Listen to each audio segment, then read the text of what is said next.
በስመ አብ ወወልድ ወመንፈስ ቅዱስ አሐዱ አምላክ። በስም በአካል ሶስት በባህሪ በህልውና በመለኮት አንድ አምላክ በሚሆን በአብ በወልድ በመንፈስ ቅዱስ ስም በማመን የተጻፈ ትጉሃን ከሚሆኑ ቅዱሳን መላእክት ይልቅ ፊቱ የሚያበራ ለዓለም ሁሉ ፍጹም የደስታና የምስራችን ቃል ያስተላለፈ የቅዱስ ገብርኤል ድርሳን ይህ ነው። ጸሎቱ በረከቱና ረድኤቱ ከአገልጋዮቹ ከሁላችን ጋር ይሁን ለዘላለሙ አሜን።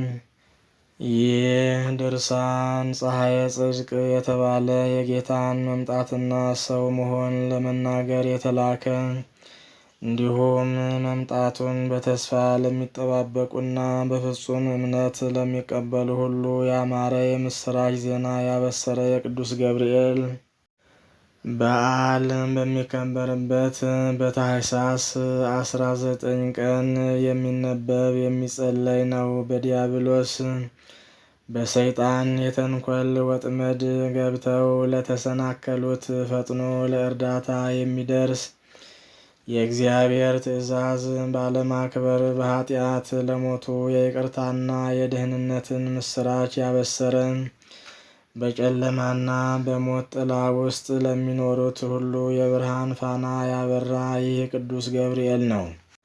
ከቀድሞ ጀምሮ ቅዱሳን ነቢያት ከእግዚአብሔር ተልከው መንፈስ ቅዱስ እንዳናገራቸው ዓለምን ስለማዳን ከጽዮን የሚወጣ ከያዕቆብ በደልን የሚያርቅ ጌታ ይወርዳል ይወለዳል በማለት በየወገናቸውና በየዘመናቸው የተናገሩትን የነቢያትን ትንቢት ያስፈጸመ ይህ ቅዱስ ገብርኤል ነው። የነቢያት ትንቢት መፈጸሙን የምስራች ቃል በመናገር ለዓለሙ ሁሉ የደስታን ስሜት ያመነጨ ይህ ቅዱስ ገብርኤል ነው።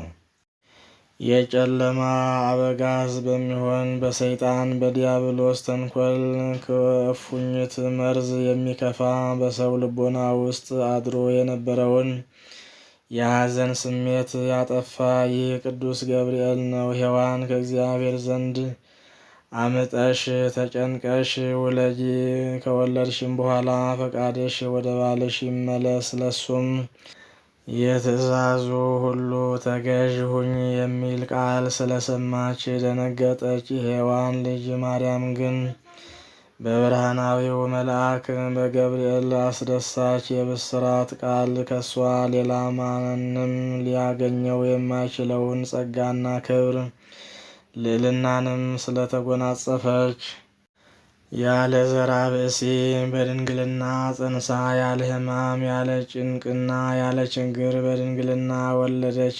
በአታላዩ መልአክ በሰይጣን የተንኮል ቃል የጨለማ መጋረጃ በዓለም ላይ እንደተዘረጋ ሁሉ በእውነተኛው መልአክ በቅዱስ ገብርኤል የምስራች ቃል በዓለም ሁሉ የሕይወት ብርሃን ስለበራ ጨለማው ተወገደ። በመላእክት አለቃ በቅዱስ ገብርኤል ቃል አስደሳች ዜና የተነገራት እመቤታችን ማርያም ሁል ጊዜ ንጽሕትና ቅድስት ናት። ስለሆነም ነውር ነቀፋ አለባት ተብሎ ሊነገር የማይቻል ነው።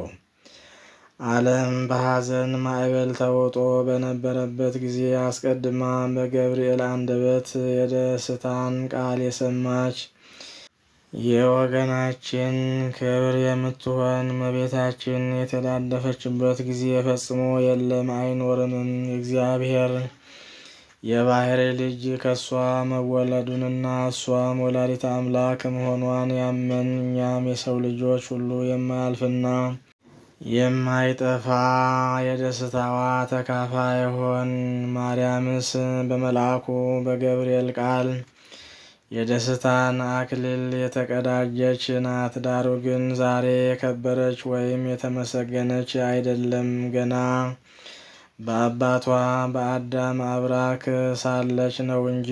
አዳም በገነት ሳለ ገና ሔዋንን በሩካቤ ሥጋ ሳያውቃት አስቀድሞ የሰራዊት ጌታ እሱ በምሽት ሰዓት ገነትን በሚጎበኝበት ጊዜ እመቤታችን በእግዚአብሔር ሕሊና የታሰበችና የተመሰገነች ነች። ያን ጊዜም እግዚአብሔር በኦሪት እንደተነገረው እንግዲህ አዳም ከእኛ እንደ አንዱ ሆነ አለ። ይህንንም የተናገረው ስለ አዳም አልነበረም። የእግዚአብሔር ቃል የተዋሃደው ከመለኮቱ ጋር አንድ ያደረገው ንጹሕና ቅዱስ ስለሚሆን ስለ እመቤታችን ሥጋ ነው እንጂ የሚሆነውን ሁሉ ከመሆኑ አስቀድሞ ያውቃልና።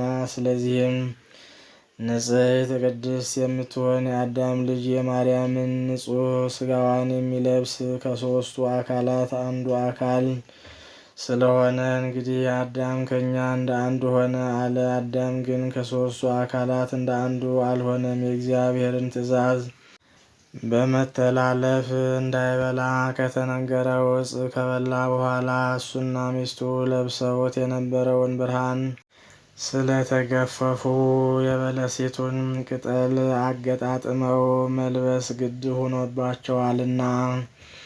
አስቀድሞ በቅድስት ኦሪት እንደተነገረ በምሽት ሰዓት እግዚአብሔር በገነት መካከል ሲዘዋወር አዳምና ሔዋን ድምፁን በሰሙ ጊዜ በገነት እጽዋቶች መካከል ተሸሸጉ። ከዚያን ጊዜ ጀምሮ ጭንቅና ሐዘን፣ ጥፋትና ሞት በዓለም ላይ ያለ እጽዋት ወመከራ ሁሉ በአዳም ላይ ወደቀ። እግዚአብሔር አዳም ከእኛ እንደ አንዱ ሆነ ብሎ ስለ እሱ የተናገረለት መለኮት ከለበሰው ከእመቤታችን ሥጋ በቀር ለአዳም አንዳችን መድኃኒት አልተገኘለትም። ያን ጊዜ በጋብቻ ሥርዓት ከአዳምና ከሔዋን አንዱ ስንኳ በሥጋ ሳይወለድ አዳም በገነት ሳለ የማርያም እመቤትነቷና ክብሯ፣ ቅድስናዋና ንጽሕናዋ ታወቀ፣ ተረዳ።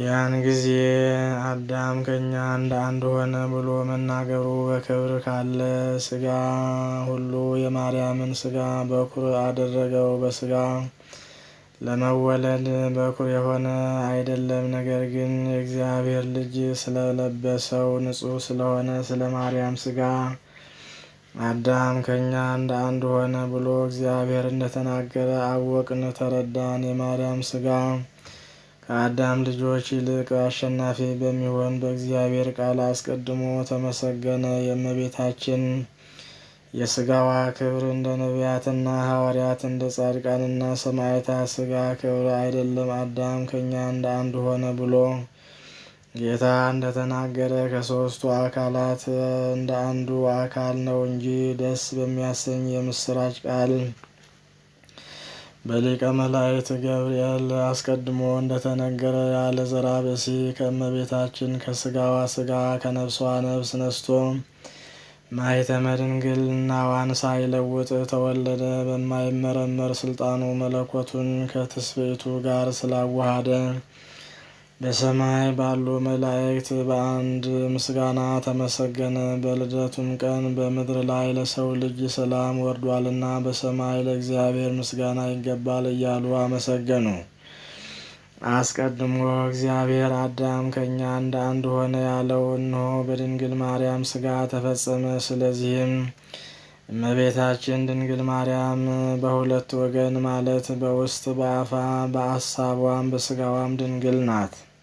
በሥርዓተ ጋብቻ ከሚፈጸመው ከሰው ሁሉ ልደት አስቀድሞ እግዚአብሔር ስላከበራት እመቤታችን ድንግል ማርያም ለሰውና ለመላእክት መመኪያ ሆነቻቸው። እኛን ለማዳን አምላክን በሥጋ ወልደዋለችና ሰዎች የተባልን ሁላችን ወንዱም ሴቱም የአዳም ልጆች እንመካባታለን፣ መላእክትም ይመኩባታል። ከእነሱ አንዱ ገብርኤል የሚባለው የአምላካቸውን መወለድ የማብሰር ዕድል ገጥሞታልና የመወለዱ ነገር ለእመቤታችን እንደ ነገራት ሆነ፣ እንዳበሰራትም ተፈጸመ።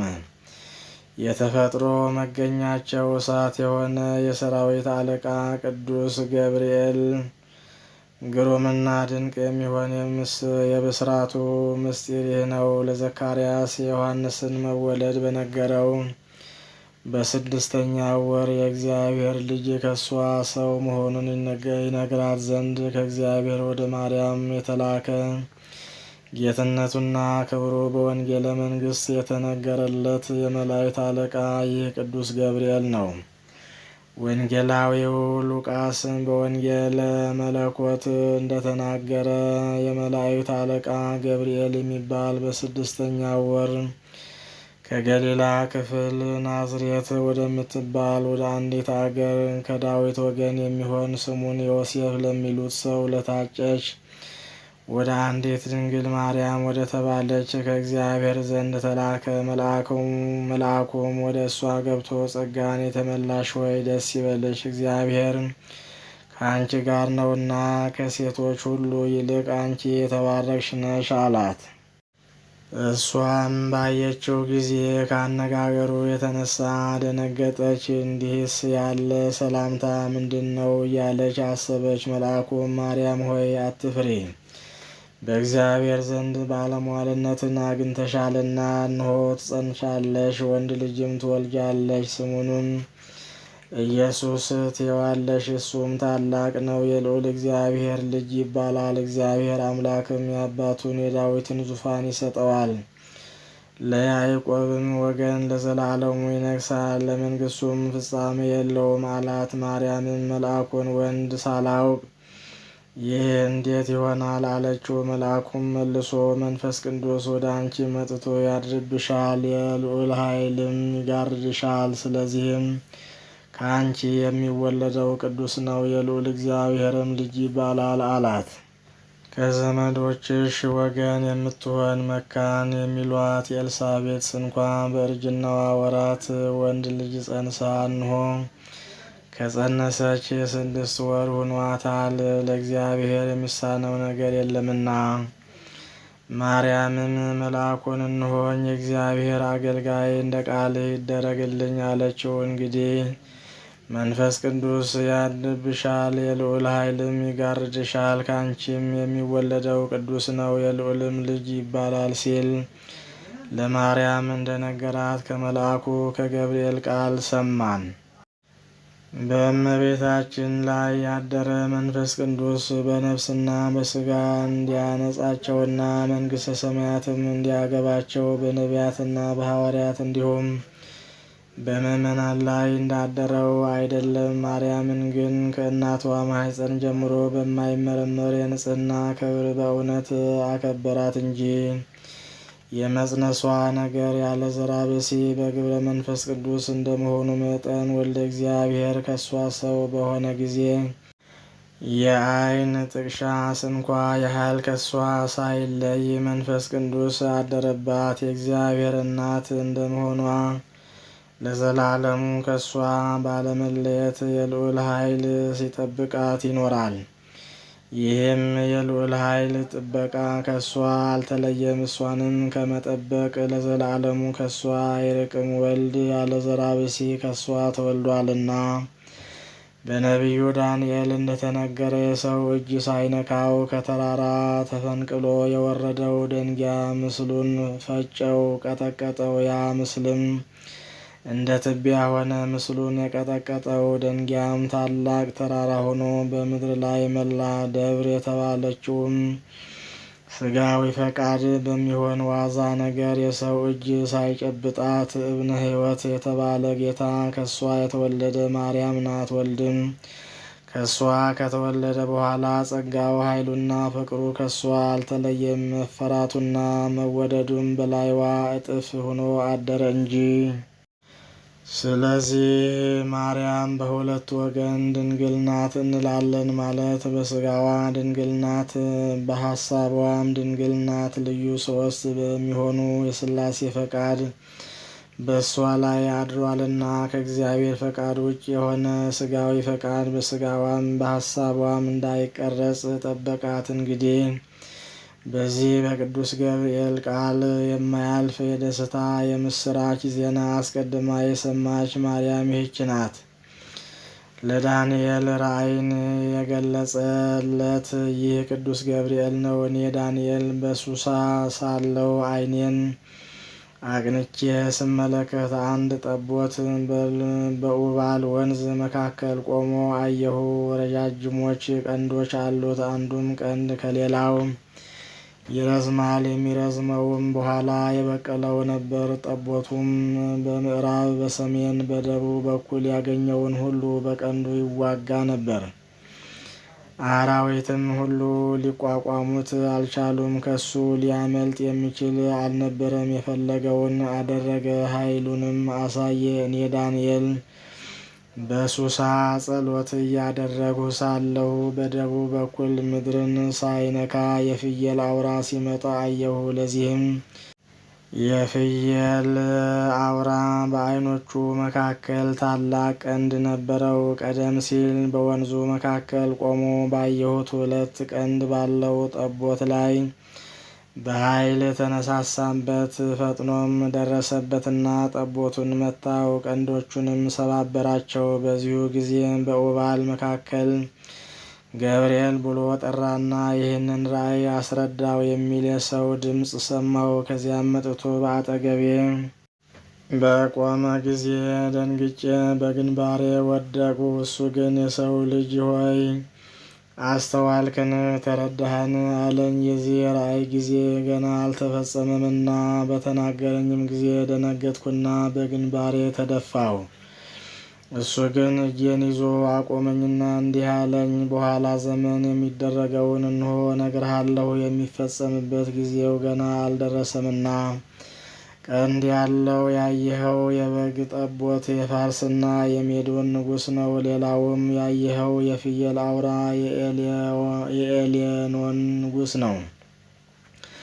በቀንዶቹ መካከልም ያየኸው ታላቅ ቀንድ ከቀንዶቹ በታች የተቀጠቀጠው የመጀመሪያው ንጉሥ ነው። 4 ነገስታት ይነሳሉ። የሚነሱትም በኃይላቸው አይደለም፣ በመንግስታቸውም ፍጻሜ ኃጢአታቸው ትፈጸማለች። ከዚህ በኋላ ኀፍረት የሌለውና ምሳሌ የማይገኝለት ንጉሥ ይነሳል። ልዩ ልዩ ነገሮችን ደምስሶ መንግስቱን ያጸናል። በጽኑ ኃይሉ ጽኑዓን የሚሆኑ ቅዱሳን ሕዝብን ያጠፋል። የአገዛዙን ቀንበር ያከብዳል። በስልጣኑ ይመካ፣ በልቡም ይታበያል።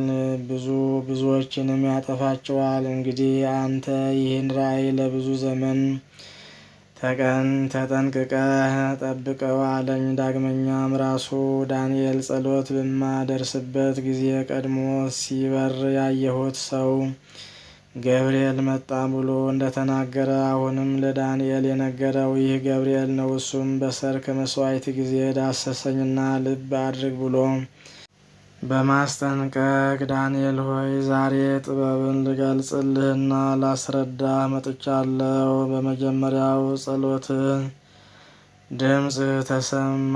ስለሆነም ልነግርህና ላስረዳህ መጣው። አንተ ተወዳጅ ሰው ነህና በነገሩ አስብበት። ያየኸውን ባለመዘንጋት ጠብቀው። ወገኖችንም በ70 ሱባዔ ተስፋ አስደርጋቸው።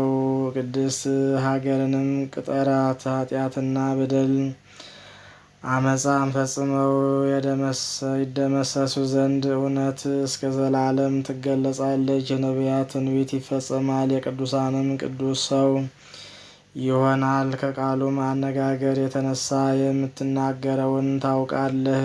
ኢየሩሳሌምም እስከ ንጉሥ ክርስቶስ 70 ሱባዔ ከ62 ተመልሳ ትታነጻለች። አደባባይዋና አካባቢዋም ይታደሳል። ዘመንም ይፈጸማል። ከ62 ሱባዔ በኋላ በሚመጣው ንጉሥ ፍርድ ይጓደላል። መብት አይጠበቅም። ቤተ መቅደስን ያፈርሳል። ሀገርን ያጠፋል። በጥፋት ውሃ ይጠፋሉ። ጨርሰው እስኪጠፉ ድረስ እየተዋጉ ያልቃሉ። ሱባዔዎች በብዙ ሥርዓት አይነት ይፈጸማሉ። መስዋዕት ያልፋል። በአካባቢው ያለ ሁሉ ፈጥኖ ይጠፋል። የብዙዎች ሥርዓት ግን ለ1 ሱባዔ ተኩል ይጸናል። በመቅደስ ውስጥ ያረከሱት ሁሉ ይጠፋሉ። የመስዋዕቱ ሕልውና ያልፋል። እስከ ዘመናትም መጨረሻ ለጥፋት ይሰጣል። እነሆ ሄኖክ ስለ እሱ የተናገረለት ገብርኤል ይህ ነው። እግዚአብሔር የመላእክት አለቃ ቅዱስ ገብርኤልን ወደ እነዚህ አመንዝራዎችና እንዲሁም የተናቁና የተጠሉ ወደ ዘማውያን ልጆች ሂድና እነሱንም ለኃጢአት የሚገዙትንም ልጆቻቸውንም ከሌሎች የሰው ልጆች ለይተህ አጥፋቸው አለው። ዳግመኛም ሄኖክ ስለ ገብርኤልና ስለ ኪሩቤል ሲናገር ከቅዱሳን መላእክት አንዱን በገነትና በምንጮቹም አጠገብ ኪሩቤልንም አየሁ። ከመናፍስት ጌታ በአራቱ ማዕዘን የተመደቡና የተሰየሙ 4 ገጻት ነበሩ። እነሱም በእግዚአብሔር ፊት ሲያመሰገኑ የምስጋና ቃላቸውን ሰማሁ አለ። ሶስተኛም በመናፍስት ጌታ ስም በምድር ለሚኖሩ ሁሉ ሲጸልዩ ሲለምኑና ሲማልዱ ድምፃቸውን ሰማሁ። ሶስተኛውም ከሰራዊት ሁሉ በላይ የሚሆን ቅዱስ ገብርኤል ነበር። ቀድሞ በነቢዩ በዳንኤል ረቂቅ ምስጢር በተገለጠለት በሄኖክና በመለኮት ወንጌል እንደተነገረው የገብርኤል የምስጋናው ቃል ይህ ነው። ዳግመኛም ቅዱሳንን ለመርዳት እንደተላከ ከሰማዕታት መጽሐፈ ገድል ያገኘነውን ከቅዱስ ገብርኤል ከብዙ ምስጋናው ጥቂቱን እንጽፍላችኋለን። ሄሮድስ ዮሴፍና ኒቆዲሞስን ጽኑ ቅጣት ሊቀጣቸውና ሊገድላቸውም በመከረ ጊዜ ሊያድናቸው የተላከ ይህ ቅዱስ ገብርኤል ነው። እነሆ የእግዚአብሔር መልአክ ገብርኤል ወደ እነሱ ወርዶ መልካም መዓዛ በተመላበት ክንፉ ሰወራቸው። ያም ቦታ በታላቅ ብርሃን ተመላ። ከተንኮለኛዋ ከሄሮድያዳ እጅ የመጥምቁ ዮሐንስን ራስ ነጥቄ ወስጄ ከዓለም የለየሁት እንዲሁም አመፀኛ ሄሮድስን ቀስፌ ተልቶ እንዲሞት ያደረግሁ እኔ ገብርኤል ነኝ ሲል ነገራቸው።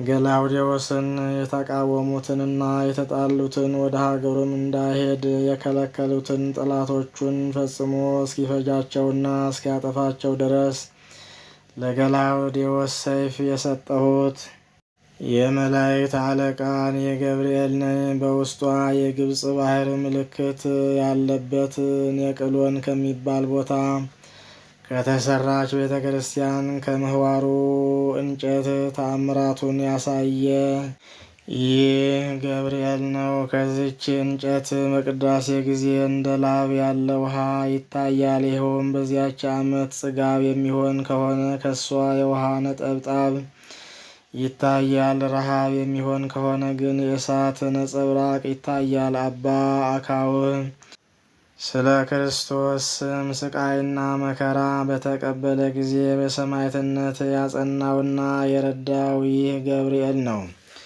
እናንተ የቤተ ክርስቲያን ልጆች ሁላችሁንም ቅዱስ ገብርኤል በብርሃናውያን ክንፎቹ እንዲሰውራችሁ በአማላጅነቱ ከሰይጣን ወጥመድ እንድታመልጡ የመታሰቢያውን በዓል ሰምታችሁ ታከብሩት ዘንድ አስደሳች መልአክ ከሚሆን ከብዙ ምስጋናዎቹ ጥቂቱን ጻፍንላችሁ። ልመናችሁን ከኃያላን ጌታ ዘንድ ያድርስላችሁ። በእስራኤል ዘንድ የተመሰገነ ጌታን በመማለድና በመስገድ ኃጢአታችሁን ያስተስርይላችሁ። በቅዱሳኑ ላይ አድሮ የሚኖር ወደ ሕያው አምላክ በመዓልትም በሌሊትም ጸሎታችሁን ያሳርግላችሁ። የዕጣናችሁን መዓዛ በሰማይ ካሉ ካህናት ማዕጠንት ጋር ይደምርላችሁ። በዓሉን እያከበራችሁ በቀና ጎዳና ይመራችሁ ዘንድ የመላእክት አለቃ የሚሆን የቅዱስ ገብርኤል የምስጋናው መታሰቢያ የምትሆን ይህችን መጽሐፍ ለጻፍኩ ኃጥእና በደለኛ የምሆን ከእኔም ቸርነቱንና ይቅርታውን እንዳያርቅ መላእክትን የፈጠረ የሁሉ አባት የዓለም ጌጥ ወደሚሆን ፈጣሪ ለምኑልኝ። ወገኖቹ ሁሉ የዘላለም ሕይወትን ይወርሱ ዘንድ ከስህተት ጎዳና የሚጠብቁ ጽኑዓንና ኃያላን በሚሆኑ መላእክት ስልጣን ይጠብቀን። በፍጹም ልቦናቸው እሱን የሚያመልኩ ከኔ አስቀድመው የነበሩትን አበው ትጉሃንና ኃያላን በሚሆኑ መላእክት እጅ እንደረዳቸው እኔንም እንዲሁ ይርዳኝ። ስለ ቅዱስ ሥጋውና ስለ ክቡር ደሙ ኃጢአቴን ይቅር ይበለኝ፣ በደሌንም ያጥፋ ይደምስስ። በታላቅ ግርማ በሚመጣበት ጊዜ በፊቱ እንዳናፍር ባለሟልነትን እናገኝ ዘንድ ትእዛዙን ለመፈጸም ሕጉን ጠብቀን ለመኖር የበቃን ያድርገን። በቸርነቱ ብዛት ከሰማያዊ አዳራሹ ያግባን። በሊቀ መላእክት ቅዱስ ገብርኤል ጸሎት እኛን አገልጋዮችን ይጠብቀን። ይልቁንም ወዳጁ የሚሆን ጸሐፊውን ለዘላለም ይጠብቀው።